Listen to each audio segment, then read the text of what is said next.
Assalamualaikum warahmatullahi wabarakatuh. Alhamdulillahilladzi hadana li hadza wa ma kunna nahtadiya laula an hadanallah. Asyhadu an la ilaha illallah wa la syarikalah wa asyhadu anna Muhammadan abduhu wa rasuluh. Allahumma shalli wa sallim ala nabiyyina Muhammadin wa ala alihi wa sahbihi ajma'in amma. Yang saya hormati Ketua Pimpinan Daerah Aisyah Kabupaten Kudus beserta seluruh jajaran PDA Kabupaten Kudus. Yang saya hormati Ketua Pimpinan Daerah Muhammadiyah Kabupaten Kudus, juga beserta seluruh jajaran Ketua BPH Rumah Sakit Aisyah Kudus beserta seluruh jajarannya, Direktur Rumah Sakit Aisyah Kudus beserta para wakil direktur dan para pejabat yang lain, Bapak Ibu jamaah pengajian yang saya hormati. Alhamdulillah pada sore hari ini kita bisa bersilaturahmi di Majelis Taklim ya, insya Allah penuh rahmat ini, sekalipun hanya lewat virtual tetapi tidak mengurangi semangat dan kekhusyuan kita dalam beribadah, beraktivitas untuk dakwah Islam lewat Muhammadiyah, lewat AUM maupun lewat media-media yang kita miliki, semuanya satu untuk dakwah Islam, amar ma'ruf nahi munkar. Sholawat dan salam semoga selalu terlimpahkan kepada junjungan kita Nabi Muhammad Sallallahu Alaihi Wasallam yang selalu kita jadikan sebagai uswah hasanah dalam kehidupan kita sehari-hari. Bapak Ibu dan saudara-saudara yang saya hormati, Ramadan kali ini mungkin ada yang beda di Muhammadiyah terkait dengan waktu subuh yang berubah. Yang selama ini kita menggunakan standar minus 20 derajat, sekarang tarjih mengubah menjadi minus 18 derajat. Konsekuensinya waktu subuh kita molor sekitar 8 menit, yang juga berarti waktu sahur kita juga menjadi lebih panjang, yang juga molor kira-kira 8 menit. Dan pemerintah belum mengubah, sehingga media-media mainstream di luar Muhammadiyah saya kira masih menggunakan standar lama, yakni waktu subuh minus 20 derajat. Maka sirine atau tanda bunyi imsak di media mainstream mungkin masih menggunakan standar lama. Dengan standar ini maka kalau mereka punya waktu 10 menit dari bunyi sirine imsak ke waktu subuh, lah warga Muhammadiyah punya lebih panjang lagi, yakni 18 menit. Sehingga mungkin mereka sudah selesai, kita baru mulai makan sahur gitu ya. Selisihnya lumayan panjang. Tapi juga tidak usah demonstratif, mentang-mentang molor kemudian merasa bahwa subuh itu lebih panjang ketika yang lain sudah ke masjid untuk jamaah subuh, kita masih menikmati teh manis di teras gitu. Itu tentu tidak etis. Tapi saya yakin tidak ada yang melakukan hal itu. Walaupun pernah, tapi ini bukan Muhammadiyah karena sudah setahun atau 2 tahun yang lalu merasa bahwa yang benar itu minus 18 derajat, lalu mereka demonstratif di tempat yang terbuka masih makan ketika yang lain sudah ke masjid. Tentu ini tidak etis. Tapi saya yakin ini tidak akan dilakukan oleh warga Muhammadiyah. Sebelum saya bahas tentang hikmah, perlu saya sampaikan tentang hal ini. Kenapa kita mengubah waktu subuh? Ya. Kok bisa agama berubah? Gitu ya. Bagaimana agama bisa berubah? Nah, ini yang perlu didudukkan. Kita ingat bahwa identitas Muhammadiyah itu adalah gerakan Islam, dakwah amar ma'ruf nahi munkar dan tajdid yang bersumber pada Al-Quran dan Sunnah. Jadi kata-kata tajdid, pembaharuan. Sisi mana dari agama yang bisa diperbarui? Ya. Karena kan Islam sebagai syariah itu sudah final. Tidak ada wahyu lagi, tidak ada rasul lagi, tidak ada nabi lagi.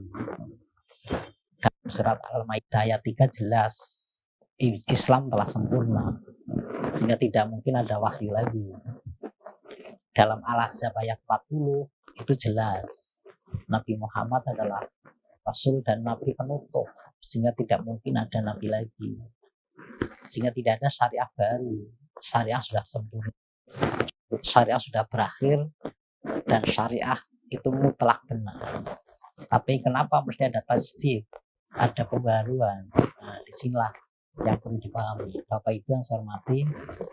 Jadi ketika masih berupa syariah itu belum bisa dipraktekkan secara teknis. Untuk bisa dia amalkan itu perlu juklak atau juknis agama. Dan juklak juknis agama itu adalah fikih. Fikih adalah pemahaman kita terhadap syariah, itu namanya fikih. Maka kalau syariah itu mutlak benar, fikih itu relatif. Makanya kita lalu beda.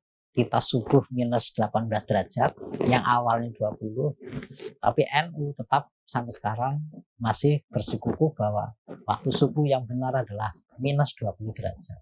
Kalau pertanyaannya, mana yang benar? Mosok waktu subuh berbeda, satu minus 20, yang satu minus 18.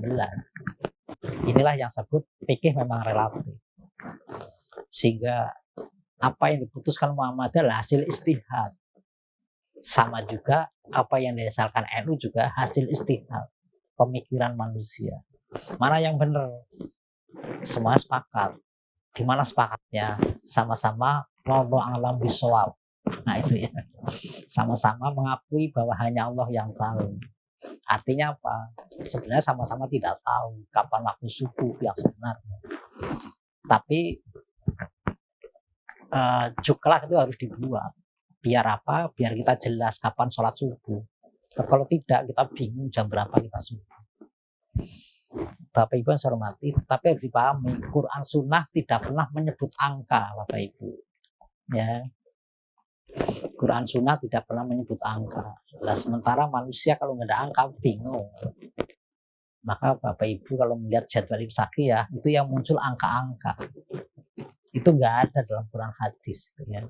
Jadi nggak ada Quran hadis kok menyebut angka bid'ah gitu ya, bukan bid'ah, itu hasil ijtihad supaya syariah bisa diamalkan. Bapak Ibu yang saya hormati, kita tunjukkan bahwa Quran tidak menyebut angka. Kapan subuh?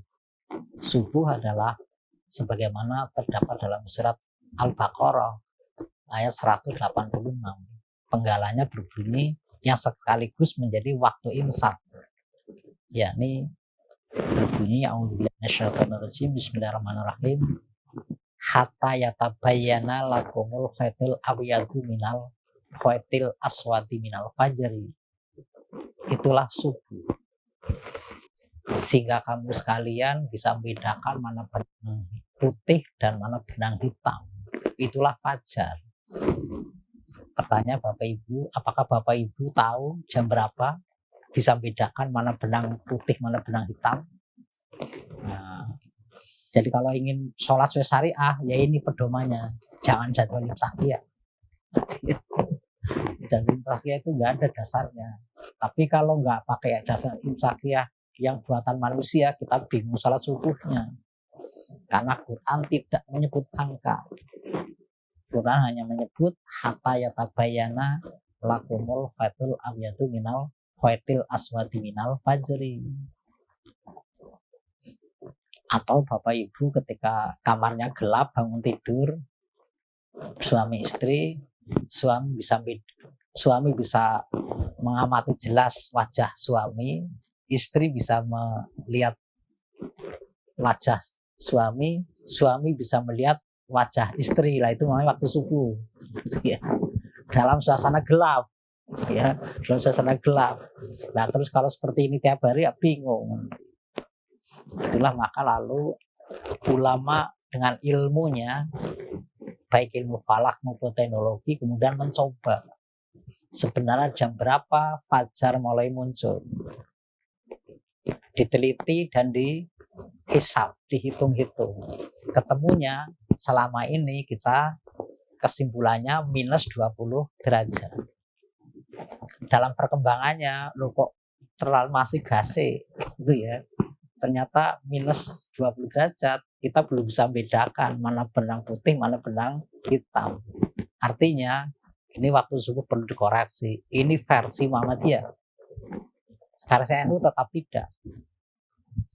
Nah, ini versi Muhammadiyah. Ternyata kita belum bisa membedakan mana benang hitam, mana benang putih pada minus 20 derajat.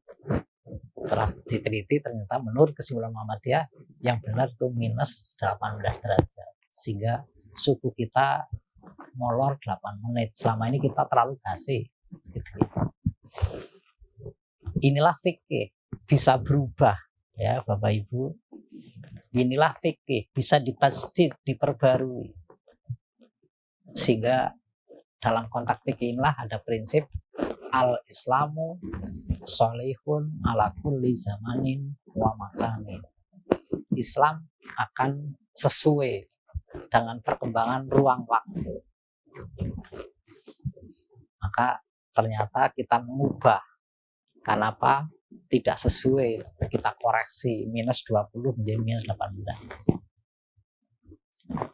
Ketika hasil ijtihad diputuskan, maka itu menjadi juklak, menjadi pedoman bagi yang setuju. Karena kita Muhammadiyah, otomatis setuju pada hasil yang diputuskan oleh majelis tarjih. Nah, kita mengikutinya. Tetapi yang harus Bapak Ibu pahami, hasil ijtihad suatu kelompok, hasil ijtihad seorang ulama atau kelompok ulama tidak boleh untuk memvonis salah hasil ijtihad yang lain. Sehingga Muhammadiyah tidak boleh kemudian wah yang benar 18, yang benar 20 salah, nggak boleh. Yang ada adalah amalkan apa yang telah menjadi keputusan, bukan untuk memvonis salah milik ijtihad ulama yang lain. Maka ijtihadnya Muhammadiyah tidak boleh untuk memutus salah, memvonis salah ijtihadnya NU atau sebaliknya. Punya NU juga tidak boleh untuk memvonis salah hasil ijtihadnya Muhammadiyah dan juga kelompok-kelompok yang lain.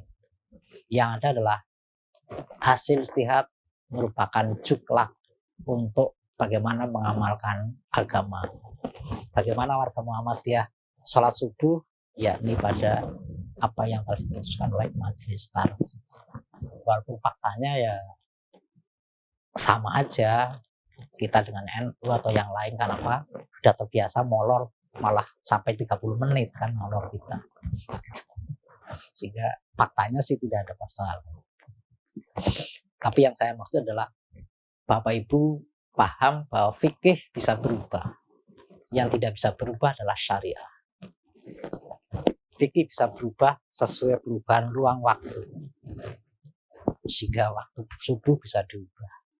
Termasuk Bapak Ibu zakat fitri itu diubah, tidak sesuai dengan dalil yang ada. Dalil yang ada itu nggak pernah menyebut angka 2,5 kilogram. Kalau dalam hadis itu ya bunyinya faradha Rasulullah SAW zakat al-fitri sya'am min tamrin sya'am min sya'irin sya'am min jabib gitu ya.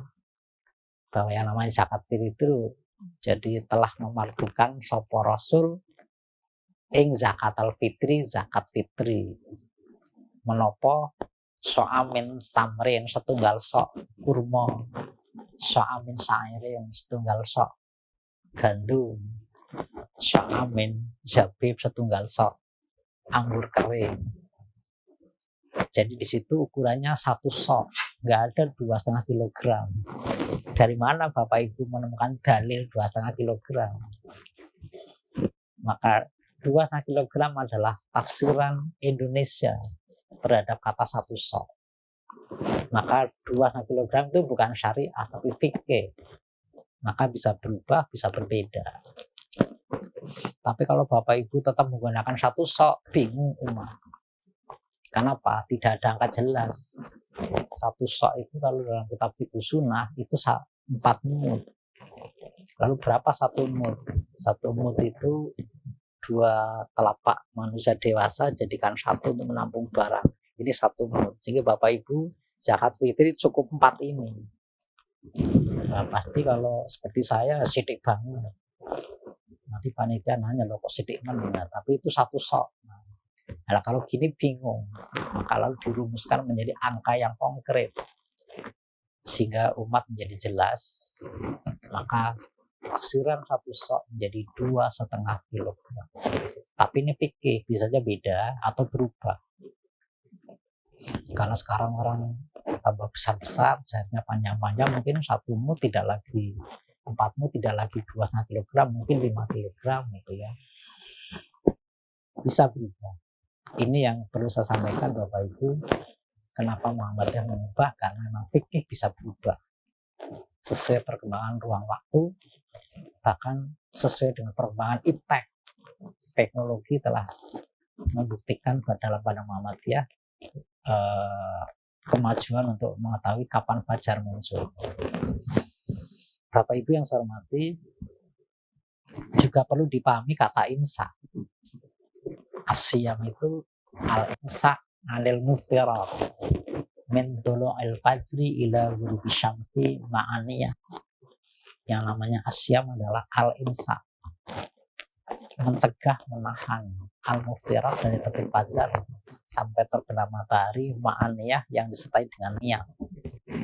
Nah, saya perlu menyampaikan juga pemahaman tentang imsak. Karena kalau masuk bulan Ramadan pasti bertebaran jadwal imsakiyah. Mungkin juga Rumah Sakit Aisyah mungkin juga menerbitkan gitu ya, jadwal imsakiyah. Di pojok kanan kirinya ada lembaga promosi untuk promosi kan gitu kan. Jadwal imsakiyah. Yang Bapak Ibu lihat dalam imsakiyah mesti ada 2 kolom. Kolom subuh dan kolom imsak. Di samping sholat yang lain.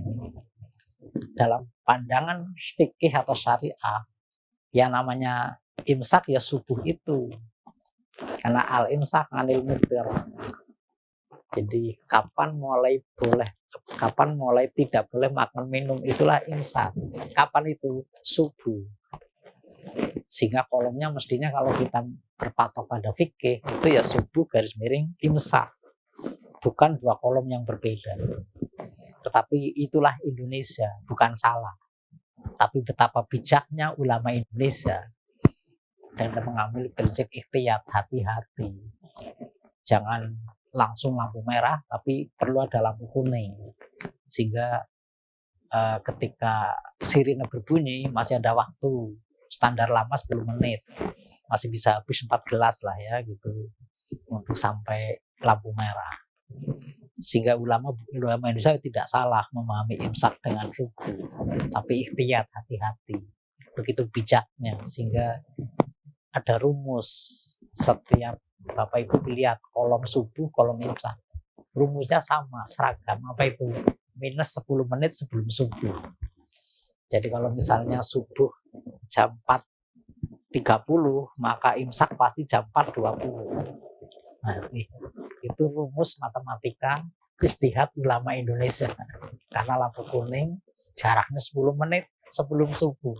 Itulah pengertian imsak menurut Indonesia. Sehingga ada 2 kolom, imsak sendiri, subuh sendiri. Sekali lagi itu bukan salah. Karena saya melihat di WA ada ustadz yang menyalahkan Indonesia dalam memahami imsak gitu ya. Itu bukan salah.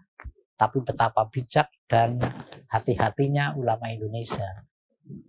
Sehingga diberi kolom sendiri, imsak sendiri, subuh sendiri dengan jarak waktu 10 menit.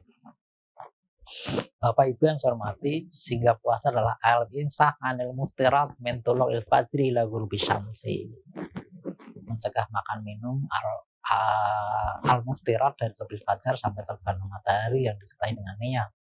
Lagi-lagi Allah maupun sunnah Nabi tidak pernah menyebut angka. Pokoknya tidak mau tahu urusan berapa jam puasa. Yang penting terbit fajar sampai terbenam matahari. Orang urusan berapa jam. Selama fajar sampai matahari nongol, selama nongol kita puasa. Lah kita di Katolik ada masalah. Coba Bapak Ibu yang mungkin di negara yang terbit fajar sampai terbenam itu 23 jam. Malamnya 1 jam. Mungkin pelanggar kita dari puasa ya. Tapi itulah definisi puasa. Bapak Ibu yang saya hormati, sehingga puasa suatu ibadah yang istimewa karena sebenarnya kita sedang bertapa, ya, bertapa, melakukan perjalanan spiritual. Yang mungkin fase-fasenya ada 3, walaupun hadisnya debatable. Jadi awaluhu, awsatuhu, wa akhiruhu gitu kan. Jadi awaluhu rahmatun, awsatuhu maghfiratun, wa akhiruhu aitqum minan nar gitu kan. Jadi rahmat, ampunan, terbebas dari api neraka. Itu perjalanan spiritual kita. Puncaknya adalah kebebasan dari kenerakaan. Jadi terbebas dari kenerakaan.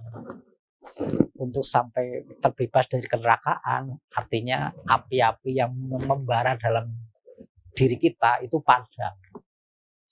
Karena padam, maka orangnya tenang, hati nuraninya kuat, tidak ada emosi yang meledak-ledak, tidak pemarah lagi gitu ya. Karena apa? Apinya padam. Ngaitkum minanar, terbebas dari kenerakaan. Jadi apinya telah padam. Makanya kalau api sudah padam dari manusia, maka dia menjadi orang yang ya'awidhu syafaqah warahmah. Kalau dalam tafsir Marawi, ya'awidhu syafaqah warahmah, menjadikan manusia yang santun dan kasih sayang. Nah, ini menjadi sangat penting di masa pandemi gitu ya. Karena banyak yang mengalami kesulitan ekonomi.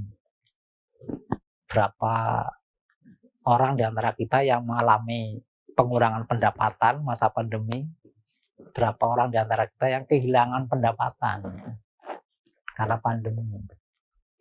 Maka hikmah puasa salah satunya lah yang awidhi syafaqah warahmah, membentuk manusia yang syafaqah, santun, warahmah dan kasih sayang. Masa pandemi ini menjadi sangat penting sifat ini, bagaimana kita kasih sayang pada orang-orang di luar kita yang mengalami penurunan pendapatan, bahkan juga kehilangan pendapatan. Maka yang awidhi syafaqah warahmah, membentuk manusia yang santun dan kasih sayang. Juga dengan puasa itu diharapkan kita menjadi orang-orang yang al-musawah bainal agniya wal fuqara gitu ya. Bainal muluk wasuqah, membentuk karakter manusia yang memiliki solidaritas, kebersamaan, kesetikawanan, al-musawah bainal agniya wal fuqara, antara kaya miskin, antara raja dan rakyatnya, antara pemimpin dan yang dipimpinnya, yakni al-musawah bainal agniya wal fuqara. Lagi-lagi sifat ini juga penting, menjadi lebih penting lagi di masa pandemi ini, karena betapa besar rasa solidaritas kita dibutuhkan di masa pandemi, mengingat sekian banyak orang yang mengalami kesulitan hidup gara-gara pandemi ini. Maka puasa mendorong kita untuk menjadi lebih peduli, karena dengan puasa kita dibangun menjadi orang yang al-musawah bainal agniya wal fuqara,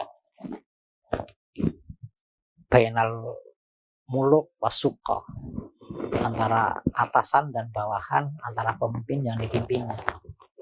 Saya yakin karyawan-karyawan rumah sakit Aisyah sudah berangan-angan berapa nih THR kita nih, gitu ya. Kapan nih pimpinan menurunkan THR nih? Ya, apalagi masa pandemi ini, jangan kelamaan THR-nya, gitu kan? Itu udah pasti, karena pasti yang dipimpin berharap kepada pemimpinnya, karyawan berharap kepada direkturnya, gitu ya. Direktur mungkin juga masih nunggu keputusan BPH, kapan nih BPH gitu. Nah, BPH nunggu keputusan ketua PDA kan, karena ini masih TSI ya. Ya, ini bagian dari semangat al-musawah bainal agniya wal fuqara, bainal muluk wasukko, antara atasan dan bawahan, antara pemimpin dan dipimpinnya. Sehingga tidak mungkin dielakkan. Jangankan masa pandemi, tidak pandemi aja diharapkan, apalagi masa pandemi menjadi sangat penting. Karena gerakan ekonomi yang melambat, sehingga menjadi sangat penting rasa solidaritas. Dan sekali lagi, puasa mendorong manusia untuk memerlukan solidaritas, kesetiakawanan, kebersamaan. Saya kira ibu-ibu Aisyah sudah sedemikian giatnya membuat kegiatan-kegiatan yang sifatnya charity, santunan, mulai bagi-bagi sayuran yang ditempel-tempel di tempat tertentu, siapa yang boleh ambil. Dan sekarang mungkin perlu digalakan lagi tuh, tempel-tempel digantung siap takjil gitu ya. Jadi gantungan takjil gitu, nanti sahur juga gitu. Dan apa? Karena al-musawah bainal agniya wal fuqara, bainal muluk wasukko, itu dibangun lewat puasa. Dan sekali lagi, K-Culture ini menjadi begitu urgennya memasuki pandemi. Dibutuhkan rasa solidaritas, kesetiakawanan, persaudaraan, dibutuhkan rasa santun dan kasih sayang. Karena banyaknya orang yang butuh disantuni, banyaknya orang yang butuh kasih sayang kita terkait situasi sekarang. Bahkan kita mungkin kewalahan, sedemikian banyaknya yang harus kita tolong. Tidak imbang dengan kekuatan kita untuk menolong mereka. Kemampuan yang kita miliki terbatas, sementara yang butuh pertolongan sedemikian banyaknya, apalagi pada masa pandemi ini kemudian meningkat. Sehingga solidaritas kita harus meningkat, kesetiakawanan kita harus meningkat, rasa santun kita harus ditingkatkan. Dan sekali lagi, dalam pandangan Tafsir Al-Marawi, itu bisa dibangun lewat puasa, lewat siam. Maka siam kita insya Allah akan memberikan kebaikan kepada orang lain yang mengalami kesulitan akibat pandemi yang sampai detik ini belum terselesaikan. Walaupun sepertinya alhamdulillah sudah ada tanda-tanda menurun, tetapi bukan berarti telah terbebas, belum. Dan ekonomi juga belum sepenuhnya pulih, sehingga banyak di antara kita yang masih berada pada kesulitan.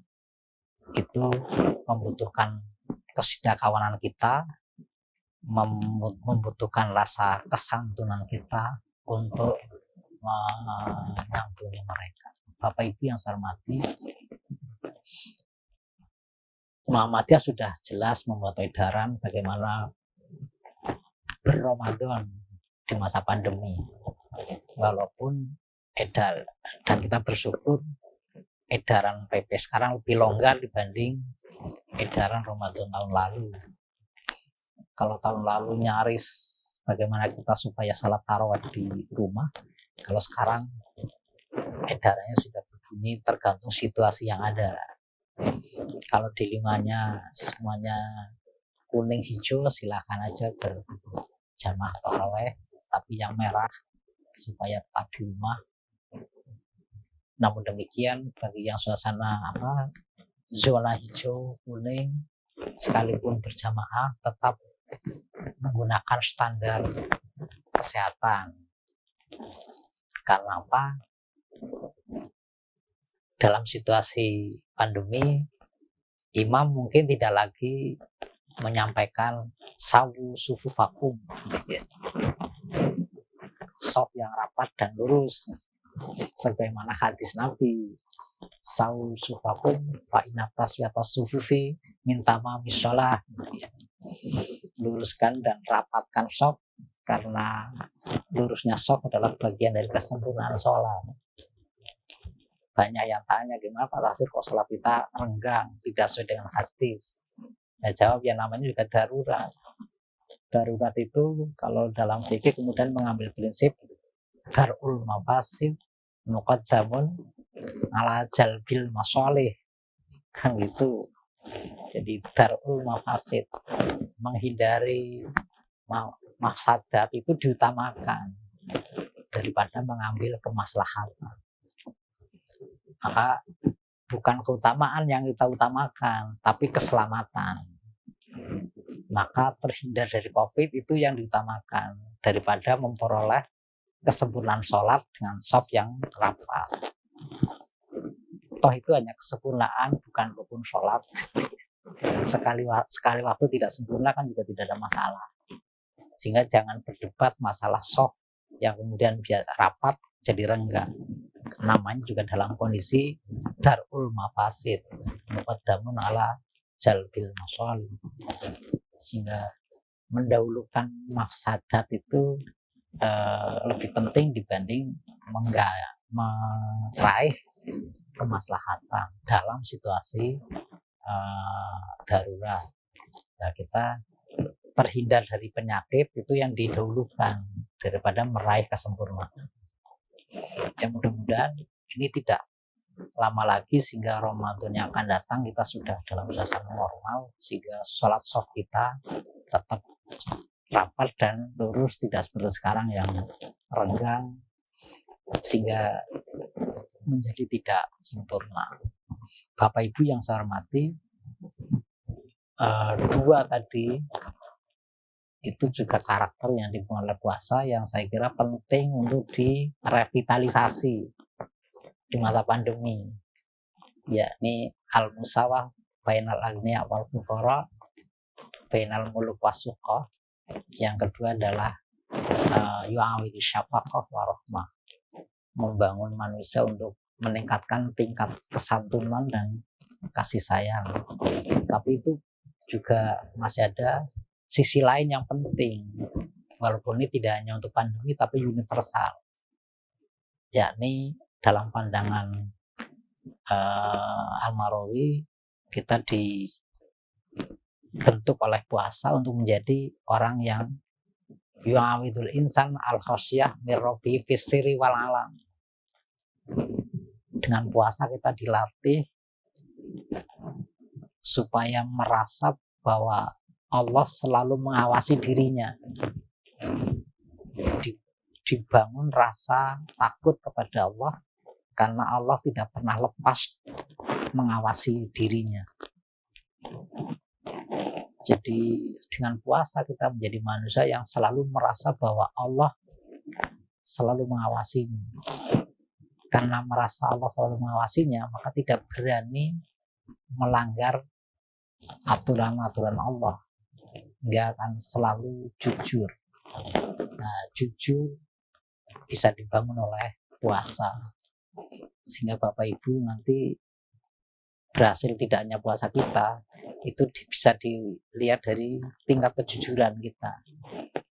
Cuman gimana cara ngukurnya? Mungkin para psikolog punya itu ya. Bohong, jujur.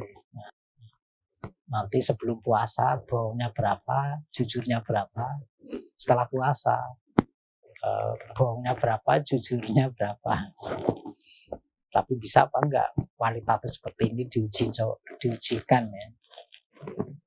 Sehingga ciri-ciri puasa adalah tingkat kejujurannya naik, kebuangannya turun. Kenapa? Karena bahwa puasa itu kan kurangi makan, kurangi tidur, yaksuruh hidata syahwat. Puasa itu yaksuruh hidata syahwat, mengkasrohkan, menurunkan syahwat duniawi. semangat makannya dikurangi, minumnya dikurangi, syahwat-syahwat dunia yang lain dikurangi. Jadi dikurangi Bapak Ibu.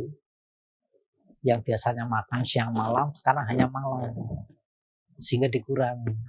Biasanya makan 3 kali, sekarang cukup 2 kali. Pertanyaan saya, apakah Bapak Ibu benar-benar mengurangi makan minum dalam puasa ini? Atau jangan-jangan Bapak Ibu hanya memindah jadwal makan minum tanpa mengurangi volume? Jujur Bapak Ibu, ketika puasa seperti ini, anggarannya naik atau turun? Saya kira sebenarnya sepakat jawab, anggarannya naik. Loh, kok ironis? Katanya yaksuruhi data syahwat kok anggarannya naik. Ya karena Bapak Ibu puasa hanya memindah jadwal makan, tapi malah kualitas dan kuantitasnya bertambah. Ya otomatis anggarannya naik ya. Biasanya makan 3 kali normal, tapi masing-masing 1 piring.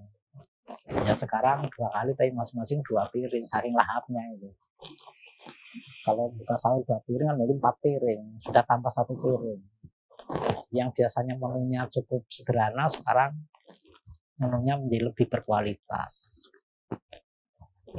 Belum nanti makanan tambahan, kolak misalnya yang biasanya nggak masuk anggaran, sekarang ada anggaran kolak 1 bulan, gimana nggak naik? Makanya Ramadan sebagai syahrul mubarak, itu ya. Ramadan sebagai bulan penuh berkah. Berkah itu kadang-kadang oleh ulama diartikan sebagai ziyadatus sa'adah atau ziyadatul khair, bertambahnya kebahagiaan atau bertambahnya kebaikan. Lah cuman Bapak Ibu kemudian kebablasan dalam memahami bertambahnya kebahagiaan. Bahagianya dipol kayak gitu ketika Ramadan, sehingga anggaran setahun yang 11 bulan habis untuk 1 bulan.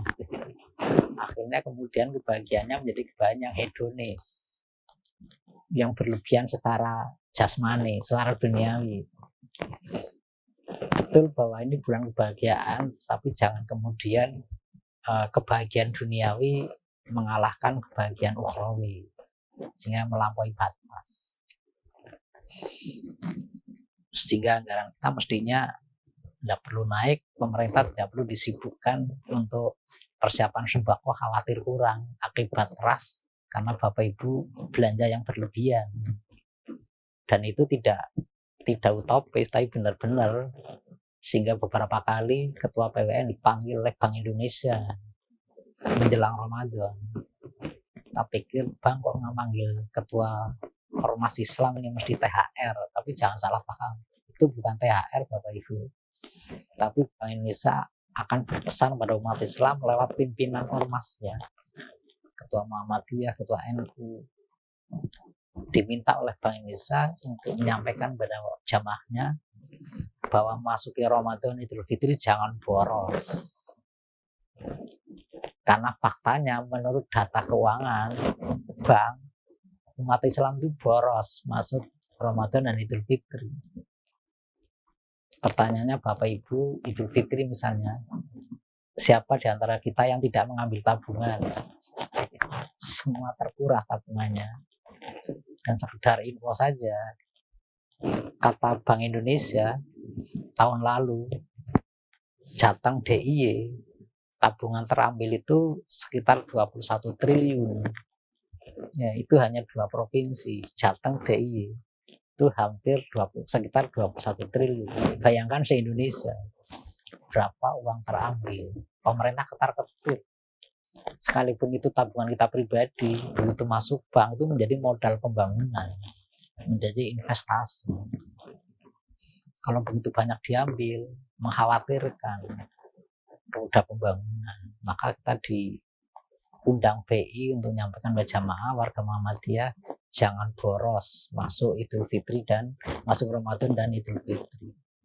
Dan sudah saya sampaikan pada Bapak Ibu. Tapi saya yakin Bapak Ibu akan jawab, Pak Tafsir itu bukan boros, tapi barokah Ramadan. Nah itu kan. Jadi nggak nyambung lah. Satu maknai boros, satu maknai barokah. Karena Ramadan adalah syahrul mubarak. ya mudah-mudahan kita tetap memaknai Syahrul Mubarak sebagai bulan yang penuh kebaikan dan kebahagiaan. Dan di masa pandemi kita menjadi sangat penting untuk bisa berbagi kebaikan dan berbagi kebahagiaan. Salah satunya apa? Salah satunya adalah dengan yu'awidus syafaqah warahmah, dengan wujud yang paling konkret adalah memberikan sedekah kepada orang lain. Salah satunya misalnya yang paling pasti adalah zakatul fitri. Zakat karena datanya Idul Fitri untuk berbagi kebahagiaan. Dan itu menjadi sangat penting di masa pandemi. Bagaimana tidak hanya kita yang berbahagia, tidak hanya kita yang memperoleh kebaikan Ramadan, tapi juga bagaimana kebaikan itu merata untuk semua makhluk, merata untuk semua orang. Dan itu bisa dihasilkan dari orang-orang yang berpuasa seperti Bapak Ibu semuanya. Dan saya yakin itu bisa direalisir lewat Bapak Ibu yang tergabung dalam pengajian Aisyah atau Rumah Sakit Aisyah pada sore hari ini. Dan selamat, ikut bersyukur dan gembira karena perkembangan Rumah Sakit Aisyah itu sedemikian pesat. Mungkin kalau boleh saya katakan, inilah Rumah Sakit Aisyah terbesar yang ada di Jawa Tengah. Dibanding misalnya yang lain, saya kira ini yang masih paling besar untuk ukuran Rumah Sakit Aisyah. Yang lain di Purworejo, Klaten, Muntilan. Apalagi melihat ke depannya tadi sebesar itu, kalau betul-betul akan ke TBB, mungkin akan menjadi, kalau bisa lebih cepat lagi, akan menjadi rumah sakit kedua di Jawa Tengah untuk Muhammadiyah dan Aisyah yang tipe B. Kan di Jawa Tengah aja hanya satu yang tipe B, yakni di Gombong. Maka kalau Aisyah itu sempat jadi B, ternyata yang tipe B kedua adalah bukan rumah sakit PKU Muhammadiyah tapi Aisyah. Bercepatlah Bu, menjadi tipe B pertama untuk Aisyah di Jawa Tengah. Sekali lagi ikut bersyukur dan mudah-mudahan prosesnya lancar sehingga bisa segera terrealisir dan tercapai. Demikian apa yang dapat sampaikan, mudah-mudahan bermanfaat. Kurang lebihnya mohon maaf.